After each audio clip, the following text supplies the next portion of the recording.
as écrit ton texte, tu es fier de ton texte, tout va bien. Maintenant, il reste une partie importante. Se préparer puis être certain de bien présenter ce texte-là.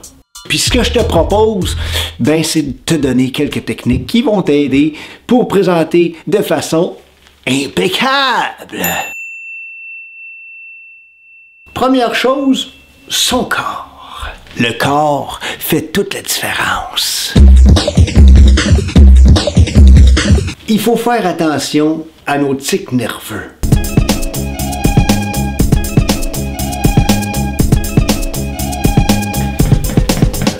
T'es pas en train de faire une gigue.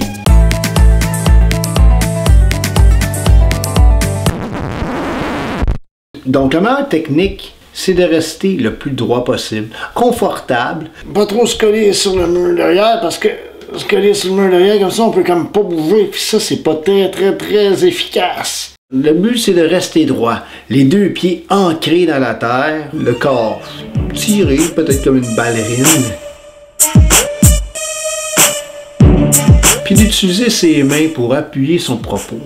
Pas faire une surdose de gesticulation, parce qu'à un moment donné, si on gesticule comme ça, puis on n'arrête pas de gesticuler, ben on perd un peu le propos, puis on se demande qu'est-ce qui se passe, y a-t-il des mouches devant lui?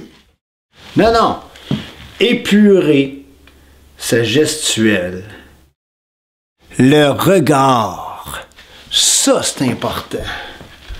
Quand on est devant une foule, s'assurer de regarder les gens. Balayer les gens du regard pour aller chercher leur attention. Même chose avant une caméra. On parle à une foule qui est derrière la caméra. Il faut que notre regard transperce l'écran. Ouais. Clignoter les yeux n'est pas gage de succès, ni jouer intensivement avec nos sourcils sans arrêt. Si on ne connaît pas notre slam par cœur, puis qu'on veut donner l'impression de vraiment communiquer avec les gens, ben on va avoir besoin de notre texte. Que ce soit à l'ordinateur ou sur papier, si on est face à la caméra, ce qu'on peut faire, c'est le placer à la hauteur de la caméra, derrière la caméra. Donc, on peut trouver une façon quelconque, demander à quelqu'un de tenir notre texte derrière la caméra à la hauteur des yeux, ou utiliser un lutrin. Pas un lutin! Mais non, un lutrin! Quoi? Si jamais on n'a pas eu le temps d'apprendre notre texte par cœur, on a le droit d'utiliser des feuilles. Jamais notre téléphone cellulaire. Pourquoi? C'est trop petit, puis des fois, ça tombe en mode veille. Si on a une feuille comme ça, l'important, c'est de lire ce qui est écrit sur la feuille avant de le dire. La poésie, c'est une image divine reflétée dans le miroir déformant du mental. Une peinture de sons, une douce mélodie de mots. Le par cœur. Idéalement, on connaît notre texte par cœur. Mais si c'est pas le cas, c'est pas grave. L'important, ça reste de pratiquer. Pratiquer, puis pratiquer encore notre texte le plus possible pour pas que ça soit une première lecture à l'écran. Parce que là, ça serait pas mal moins bon. Mais si on a bien pratiqué, ben ça va mieux passer. Et puis si tu as réussi à apprendre ton texte par cœur, ben tant mieux. Laisse-toi aller, puis fais-nous-les, déclame-les le texte sans crainte de manquer des mots, sans crainte de manquer un passage. On ne connaît pas ton texte, on ne sait pas ce qui était prévu ou non. Et pas peur de manquer des bouts. Vas-y, puis si jamais là, tu manques un bout, ben tu recommences ce bout-là, puis tu le répètes une deuxième fois. Ça va t'aider à retrouver ton idée. Un slam, c'est une étincelle de présent.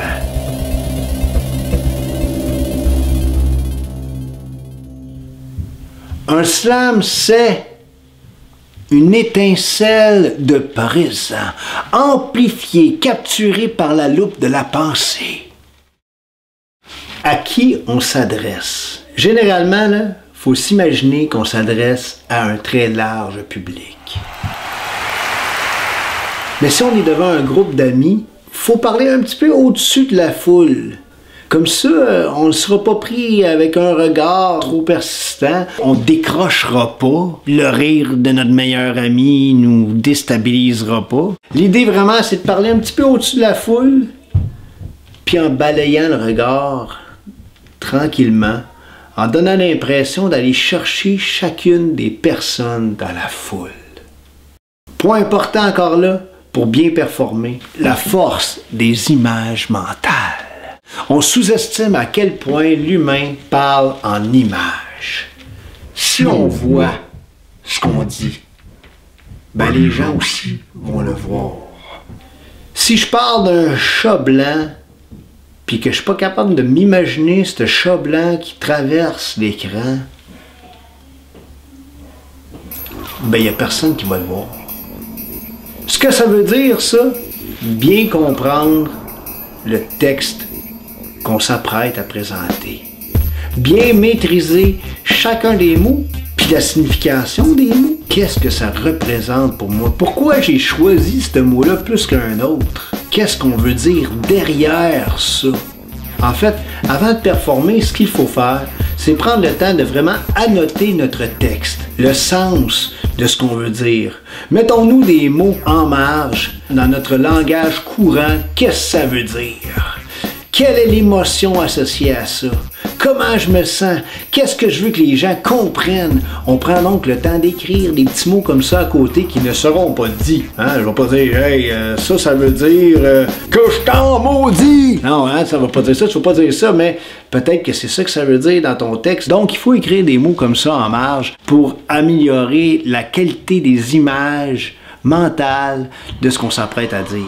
C'est ça la clé du succès.